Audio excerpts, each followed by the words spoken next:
Este es un comienzo interesante del Congreso aquí. Año pasado también está interesante. Un parte camina más una pregunta y cuál mi atención ahora estoy piando riba próximo step na di Financial Action Task Force. Nós o que apresentador ou moderador pape com 24,7 bilhões que nota paga belasting e com organização criminal está piando di. E verdade esta parte é uma suma hopi grande, pero mas silante ora boa tamanho de economia global na ano 2021 que está 96 trilhões, nós estamos piando de menos com metade de 1%.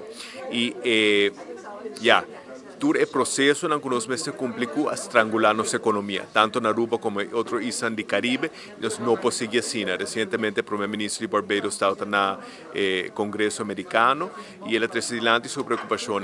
E nós estamos vivendo na Aruba, mas um exemplo, mas top uma ou por tempo é a mitad uma, dia que tu custa será uma vai comprar cigarrilha na casino, mas será que 25 florins para $10. Na pandemia 2 ID, mas traía em papel, então nós vai muito leu e nós especialmente com nós tem recurso natural e nós que enfocar arriba diversificar nossa economia, mas também reevaluar todo o processo na aqui. So, agora que tem uma dedicação ciega no processo e não uma a base de sentido comum que está permitindo combater a criminalidade, mas também crescer nossa economia. Aqui está algo que nós trata também de nós na EPCO. So, al fim e al cabo, nós temos toda competência para certo nosso nível de inverrechten. Dus em teoria nós podemos negociar acordo com outro país, para ser uma competência de reino.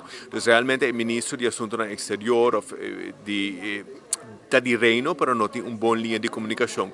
Dus seguro que nós que está uma inversão dentro do instituto de reino e processo não está facilitar. Isso na maneira Aruba vai negociar, seja acordo em quanto a belasting ou até trade agreement. Nós temos plano de partido de ação mediu, nós está propondo para passar para sistema territorial de belasting e se lo requerir e tipo de acordo na EIDA. Sim que o adelanto com nos por fazer de uma maneira mais eficiente. A enseñanza é parte primordial realmente para nosso futuro. Agora que representante de schoolbestuur de Corsau deu uma tremenda apresentação da desigualdade que tem no reino e me gusta com ele apresentei, anche se é uma competência de ISANA, nós estamos neste ponto nós vamos buscar solução para nós ter fundo para invertir em enseñanza. O secretário de Estado Van Huffelen Bardata deu nossa abertura. Nós que waka ação, nós não quer na palavra só, obviamente aí nós estamos espera aqui que também passa com o Eric Swetnang.